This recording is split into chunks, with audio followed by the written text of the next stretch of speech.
తెలుగు చిత్ర పరిశ్రమలో అల్లు అరవింద్ గారికి trouble shooter అనేటువంటి ఒక పేరైతే ఉంది. ఏ సమస్యనైనా ఆయన ఇట్టే పరిష్కరించగలరు అంటూ చాలామంది భావిస్తూ ఉంటారు. అయితే ఈ సంధ్యా థియేటర్ దగ్గర జరిగినటువంటి తొక్కిసలాట ఘటన కేసులో అల్లు అర్జున్ విషయంలో ఇప్పుడు ట్రబుల్ షూటర్గా అల్లు అరవింద్ గారు విఫలమయ్యారు అనేటువంటి వాదనలు తెర మీదకి వస్తున్న నేపథ్యంలో ఈ అంశం మీద మనం విశ్లేషణ చేసుకునేటువంటి ప్రయత్నం చేద్దాం.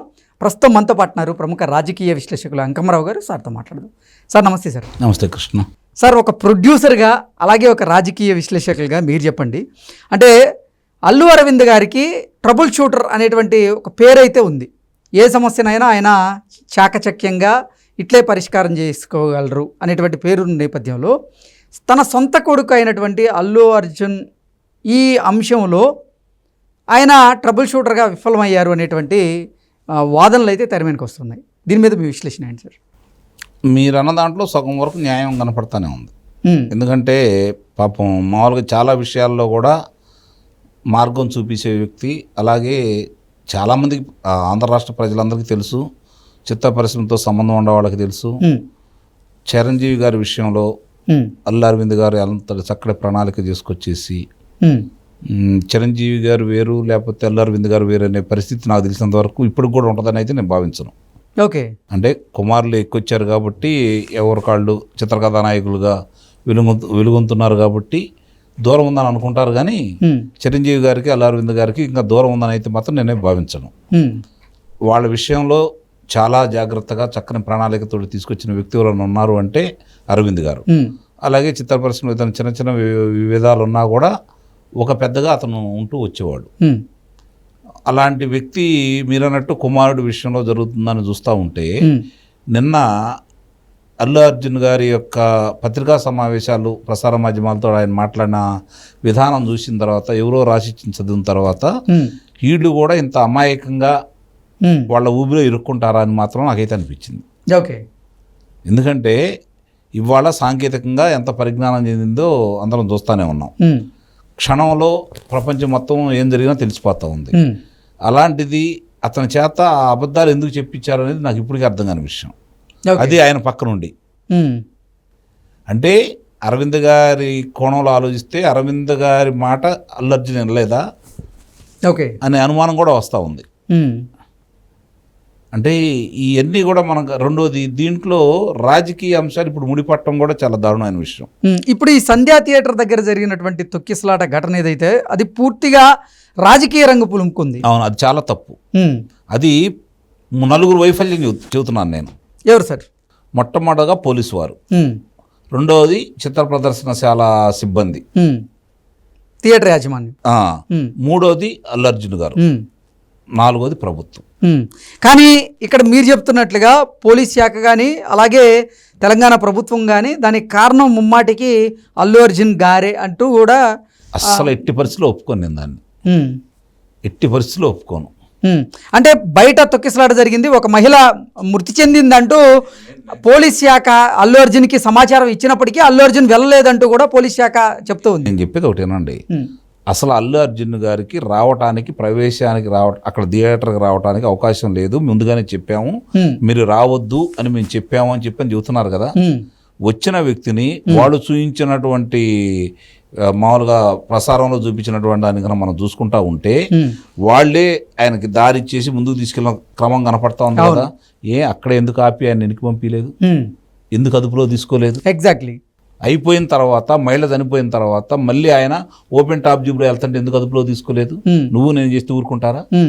సామాన్యులు ఎవరైనా అలాంటి చర్యలకు పాల్పడితే ఊరుకుంటారా పోలీస్ శాఖ? మరి ఇంత సంఘటన జరిగిన తర్వాత ఎట్లా వదిలేశారు? నిజంగా మీరు అప్పుడు గనక దీని గురించి తీసుకుంటా ఉంటే, అంటే ఇక్కడ ముందు అవకాశం కల్పించింది వాళ్ళు కాదని వచ్చాడు అన్నప్పుడు ఆయన్ని అదుపులో తీసుకోవాలి కదా. ఎగ్జాక్ట్లీ. అంటే అక్కడ అతని తప్పు ఉంది కదా, ఇక్కడ వీళ్ళ తప్పు ఉంది కదా. తర్వాత థియేటర్లో వాళ్ళు తగు చర్యలు వాళ్ళు తీసుకోపోవటం. ఇప్పుడు కారు వాళ్ళ ముందుగా వాళ్ళ మాంగారు కారు వచ్చింది, దానికి గేట్ ఓపెన్ చేశారు. ఎంతమంది లోనికి వచ్చారు? గేటు బయట ఆపాయని లోనికి తీసుకురావచ్చుగా. పోలీసులు ఉన్నారు, బౌన్సర్లు ఉన్నారు, గేటు బయట ఆపి లోనికి తీసుకొస్తే వచ్చిన నష్టం ఏంది? అప్పుడు ఇంత గొడవ ఉండదు కదా, అవును. ఇంతమంది లోనకు రారు కదా, ఎంత తొక్కిసలాట జరగదు కదా. అసలు జరగదు కదా. ఆ చర్యలు తీసుకురాపోయారు కదా, అది తప్పు వాళ్ళదే కదా. అందుకే వాళ్ళిద్దరిని వీళ్ళ నలుగురిని నేను అంటున్నాను. అసలు ఈరోజు చిత్రాలు 1000 కోట్లు పెట్టి తీయండి, 5000 కోట్లు పెట్టి తీయండి, ఎవరికి కావాలయ్యా మీరు? ఎవరికి కావాలి? ఎవరి కోసం తీస్తున్నారు మీరు? మీ దగ్గర డబ్బులుంటే తీసుకోండి, జనం చూస్తే డబ్బులు తీసుకోండి. అర్ధరాత్రి పూట చిత్ర ప్రదర్శన కోసం అధిక రేట్లు పెట్టేసి జనం జేబుల్లో డబ్బులు తీసుకోవడానికి మీరు ఏర్పాటు చేస్తున్న దానికి ప్రభుత్వాలు ఎందుకు సహకరించాలి, ఎందుకు అనుమతి ఇవ్వాలి? ఎగ్జాక్ట్లీ. ఇది ప్రభుత్వాలు తప్పు కాదా? నిస్సందేహంగా నేను ఉభయ రాష్ట్రాల వారికి ఇదే విజ్ఞప్తి చేస్తున్నాను. ఇందుట్లో సిబ్బంది ఉంటారు కృష్ణ. ఇప్పుడు మీరు ఇక్కడ ఉన్నారు, మీరున్నారు, నువ్వు మాట్లాడుతున్నావు, నీకు ఒక 50,000 రూపాయలు అనుకుంటారు నెలకి, సార్ అవునా? నీకు ఒక 50,000 రూపాయలు అనుకుంటారు. మిగిలిన వాళ్ళందరికీ వాళ్ళకి ఇవ్వాల్సిన జీతాలు వాళ్ళకి ఇస్తూ ఉంటారు. రేపొద్దున నీకు పేరు వచ్చింది, 1 కోటి రూపాయల లాభం వచ్చింది, నీకు ఇస్తారా? ఇవ్వరు. నీ జీతమే కదా అవును నీకు ఇచ్చేది. కాబట్టి నువ్వు అధికారులకి మిమ్మల్ని, మీ అభిమానుల్ని మీకోసం చిత్రాలు 4 సార్లు చూసి 10 సార్లు చూసి చిత్రం విజయవంతం చేసేవాళ్ళని, మీ మీద ఉన్న అభిమానంతో తొలి రోజు సినిమా చూద్దాం అనుకున్న వాళ్ళని దోచుకోవడం కాదా అని నేను అడుగుతున్నాను. అంతే. ప్రభుత్వం ఇస్తున్నటువంటి లైసెన్స్ కాదా అని నేను అడుగుతున్నాను. బ్లాక్ మార్కెట్లను ప్రభుత్వం ప్రోత్సహిస్తుందా లేదా అని చెప్పి నేను అడుగుతున్నాను. ముందు దీని గురించి ఆలోచించండి. ఈ అంశంతో పాటు అందరూ గమనించుకోవాల్సిన అంశం ఏంటంటే, ముఖ్యంగా ప్రేక్షకులకి అభిమానులకి నేను మీ ద్వారా విన్నవించేది ఏంటంటే, అర్ధరాత్రి పూట అల్లు అర్జున్ కుమారుణ్ణి కూతుర్ని తీసుకుని వచ్చాడు. ఏ విధమైన సందేశం ఇస్తున్నారు చదువుకునే పిల్లలకి? పోనీ రేపు ఆదివారం కాదు, ఆదివారం అయినా కూడా అర్ధరాత్రి పూట తీసుకురాకూడదు. ఏ విధంగా సందేశం ఇస్తున్నాడు? చనిపోయిన మహిళ 4 కుటుంబ సభ్యులు, 2 వాళ్ళ పిల్లలు, భార్యాభర్త వచ్చారు, వాళ్ళు ఏ విధంగా సందేశం ఇస్తున్నారు?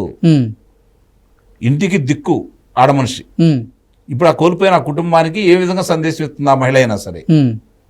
ఇదేనా అభిమానం అంటే?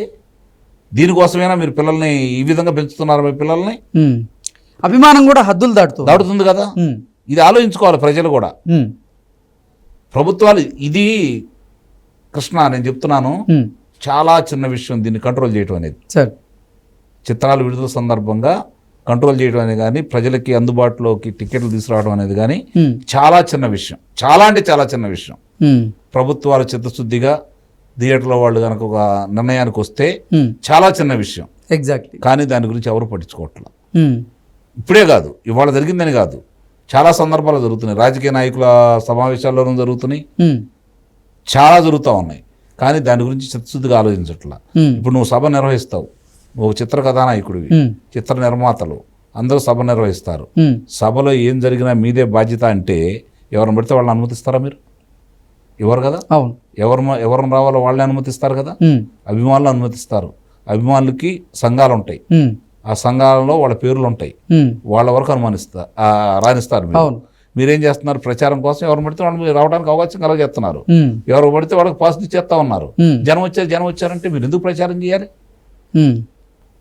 వాళ్ళకి అంతవరకు అనుమతి ఇచ్చారనుకోండి, వాళ్ళ సమయం కేటాయిస్తే వాళ్ళు వచ్చి వాళ్ళు కూర్చుంటారు కదా.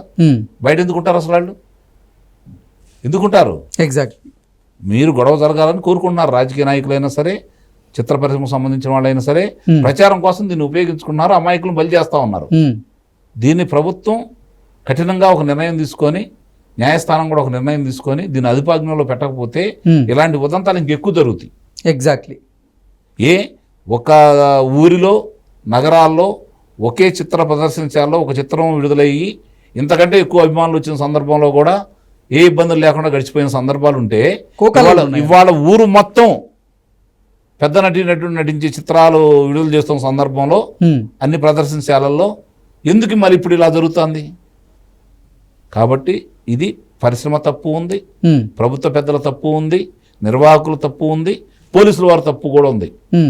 ఇది నిస్సందేహంగా చెబుతున్నాను నేను. సార్, ఇప్పుడు అల్లు అర్జున్ గారి కేసు విషయంలో ట్రబుల్ షూటర్గా ఉన్నటువంటి అల్లు అరవింద్ గారు ఎక్కడ విఫలమైనట్లు? అది ఇప్పుడు నాకు అసలు అర్థం కావట్లా. అసలు ఆ సమావేశం చూసిన తర్వాత, వాళ్ళు మాట్లాడిన విధానం చూసిన తర్వాత, అసలు ఎందుకు ఇట్లా మాట్లాడుతున్నారు? రాజకీయ రంగు పురిమిన తర్వాత వీళ్ళు మాట్లాడాల్సిన అవసరం ఏమొచ్చింది? ఇంత డొలతనంగా ఎలా మాట్లాడారు? పోలీసులు మాకు చెప్పలేదని ఆయన చెప్పడం ఏంటి, పోలీసులు సాక్ష్యాధారాలు చూపించడం ఏంటి, అసలు దాన్ని మాట్లాడాల్సింది నిజంగా గనక అల్లు అర్జున్ అయిపోయింది ఏదో అయిపోయింది.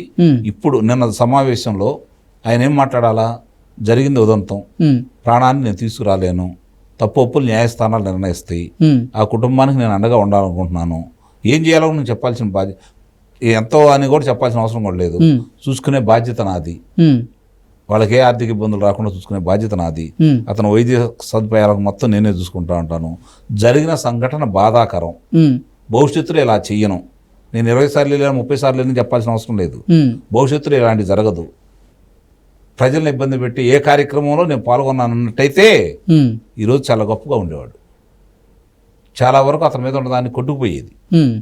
అలా కాకుండా ఇలా చెప్పడం, వాడు సాక్ష్యాధారాలు చూపించడం నిజంగా అతనికి ఇబ్బందే కదా. ఓకే, ఇది గమనించుకోవాలి. నిజంగా ఇది గుణపాఠంగా నేర్చుకోవాలి ప్రభుత్వాలు, పరిశ్రమ కూడా ఇది గుణపాఠంగా తీసుకోవాలి. Okay sir, thank you so much. Thank you.